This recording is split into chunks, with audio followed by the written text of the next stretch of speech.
Hello दोस्तों। India के prime minister Narendra Modi की 3 डेज की विजिट थी यूएस के लिए, जो कि बोल रहे हैं बहुत ज़्यादा सक्सेसफुल और काफ़ी हिस्टोरिक है, क्योंकि 2016 के बाद ऐसी उन्होंने विजिट करी है जिसमें उन्होंने यूएस कांग्रेस में भाषण दिया, जो कि बहुत बड़ी बात है। और ये सेकंड टाइम हुआ है।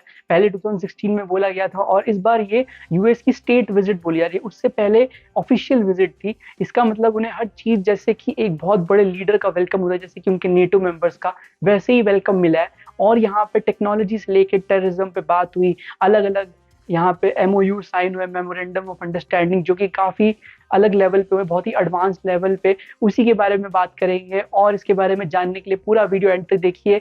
चैनल पे पहली बार आइए तो लाइक जरूर करिए और सब्सक्राइब भी जरूर करिए। और अगर इसकी बात करें, जो हमारे एमओयू डिफरेंट डिफरेंट साइन हुए, सबसे पहले तो कि जेट इंजन अब इंडिया में बनेगा। आपने सही सुना, तेजस MK2, जो कि अब न्यू वर्जन 5th जनरेशन का फाइटर प्लेन यहाँ पे बनने की पूरी कोशिश में है। उसके लिए जो जनरल इलेक्ट्रिक और HAL की साइन हो चुका है कि हम ये इंजन इंडिया में डेवलप करेंगे और उनको पूरा सिखाएंगे, टेक्नोलॉजी ट्रांसफर होगी, ट्रेनिंग होगी। और ये एक और सिग्नल देता है कि जो अब तक यूएस मना करता आ रहा था कि हम टेक्नोलॉजी आपके साथ नहीं शेयर कर सकते, वो बिल्कुल कैंसिल हो चुका है। अब ऐसा नहीं होगा, क्योंकि रशिया इसी बात का फायदा उठा के हम इतने वेपन्स देते थे ताकि वो उसका वो टेक्नोलॉजी ट्रांसफर कर सके। बाकी कोई करता नहीं था, लेकिन अब यूएस ने भी ऐसा करने की स्टार्ट कर दिया है। जनरल इलेक्ट्रिक के साथ ये साइन हुआ है हमारा एग्रीमेंट। और ये इसमें F414, जो कि उनका बहुत ही एडवांस जेट इंजन है, वो यहाँ पे बनेगा। और बोलते हैं कि वो अब तक 1600 प्लेन में यूज हो चुका है और उसके 50 लाख घंटों से भी ज्यादा उसने अलग अलग फाइटर प्लेन को उड़ा रखा है। इसका मतलब वो ट्रायल एंड टेस्टेड है और वही बनेगा। और अगर दूसरे एग्रीमेंट की बात करें तो 6G में भी हुआ है कि 6G में हम कॉपरेट करेंगे, डिफरेंट ग्रुप्स बनेंगे उसके लिए। और इससे पहले ही, जाने से पहले ही, प्राइम मिनिस्टर नरेंद्र मोदी के हमारा प्रेडेटर MQ1 ड्रोन्स भी साइन हो चुके हैं। वो भी 30 ड्रोन्स हम लेंगे और उसके भी आगे हो सकता है कि टेक्नोलॉजी ट्रांसफर भी, अभी उस पर बात चल रही है। बाकी सेमीकंडक्टर्स में बहुत बड़ा हमारा एग्रीमेंट साइन हुआ है। माइक्रोन टेक्नोलॉजीज, जो कि यूएस की है, माइक्रोन कंपनी, वो यहाँ पे $825 मिलियन का प्लांट सेटअप करेगी गुजरात में। और उससे लगता है कि और ज़्यादा वो कई सारी करेगी। और यूएस स्पेस फोर्स जो की है, उसमें उसने इंडियन डिफेंस के कई अलग अलग स्टार्टअप के साथ साइन करा है, टेक्नोलॉजी ट्रांसफर, ट्रेनिंग के लिए और रिसर्च के लिए, कि कई मिलियंस ऑफ डॉलर्स वो भी यहाँ पे इन्वेस्ट करेंगे, जो कि काफ़ी अच्छी बात है हमारे लिए। और जो साथ में हमारा जो अलग अलग क्रिटिकल और इमर्जिंग टेक्नोलॉजीज है, उसके लिए एक इनिशिएटिव तैयार हुआ 2022 में, उसको आगे ज़्यादा एडवांस करा गया था।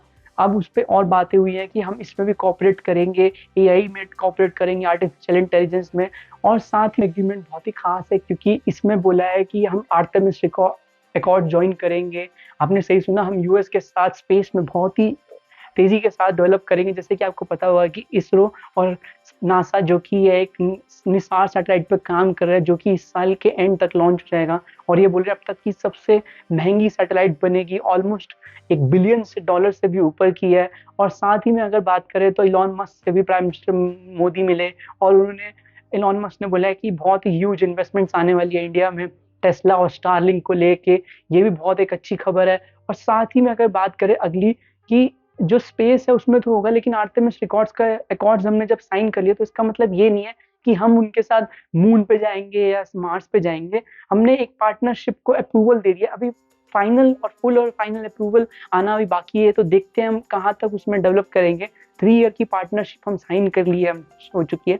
और साथ ही में हमारा एक रिकॉर्ड भी बना, गिनीज वर्ल्ड रिकॉर्ड, जब 21 जून को इंटरनेशनल योगा डे में प्राइम मिनिस्टर नरेंद्र मोदी ने पार्टिसिपेट करा और करवाया यूनाइटेड नेशन के हेडक्वार्टर में। तो एक ही इवेंट में योगा के सबसे ज़्यादा नेशनैलिटीज़ के, डिफरेंट नेशनैलिटीज़ के, उसी के लिए मिला ये गिनीज वर्ल्ड रिकॉर्ड। तो हमने वहाँ पे भी, और पीएम मोदी ने मॉक भी करा, सबको मजाक भी उड़ाई, एक तरीके से टॉन्ट करा जो अमेरिका का था, कि वहाँ पे बहुत बड़े बड़े journalist, celebrity, sports person, businessman आए हुए थे, कि योगा फ्री है, रॉयल्टी से, पेटेंट से, आपको किसी का पैसे नहीं देने, कोई भी कहीं भी कर सकता है।